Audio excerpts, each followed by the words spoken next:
a lot of people have looked at these inter-Korean talks, and here in the U.S. have said, well, this could alienate the relationship between Washington and Seoul. Would that be a risk here? I don't think that's the situation, actually. I think that the talks, plus President Trump's statement that talks are good, and that he himself would talk to Kim Jong-un, and also the delay in the joint military exercises is a sign of strength in the relationship, in the alliance. There's some give and take here. Of course, the South Koreans are more eager to engage, given that they share the peninsula with North Korea, and it's their country. But there is some give and take, and I think the bottom line they both agree with: maximum pressure, denuclearization of the Korean Peninsula. Exactly, and that's what we're all focused on, really, is right. What does this do to the nuclearization of the North? Is this likely to be on a path that would actually lead to real progress? Because we haven't seen any progress yet.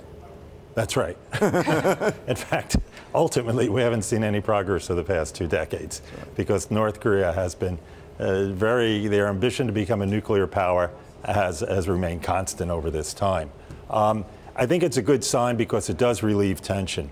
And it's also a good sign because you need these channels of communication. There was no channel of communication between North Korea and South Korea. When South Korea had, over the past 2 years, when South Korea wanted to make an announcement to North Korea, the hotline wasn't picked up. They got on a bullhorn and spoke at Panmunjom, and hopefully someone was taking notes on the North. President Trump, of course, has been tweeting extensively about this, and the U.S. ambassador to the UN, Nikki Haley, this weekend commenting on that, saying that it does not hurt the credibility of the U.S. with its allies. Take a listen first. They don't wonder if we know what the hell we're doing. I think it's very clear we do. What they know is we're not letting up on the pressure. We're not going to let them go and dramatize the fact that they have a button right on their desk and that they can destroy America. We want to always remind them, we can destroy you too. So be very cautious and careful with your words and what you do.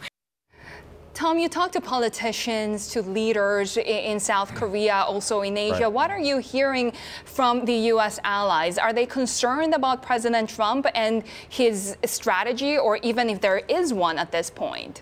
Well, there is a strategy. There's a strategy of maximum pressure. It's a strategy that's shared by the UN Security Council. There is some slippage by some of the members in enforcing the sanctions. But again, the South Korea and the U.S. are on the same page here.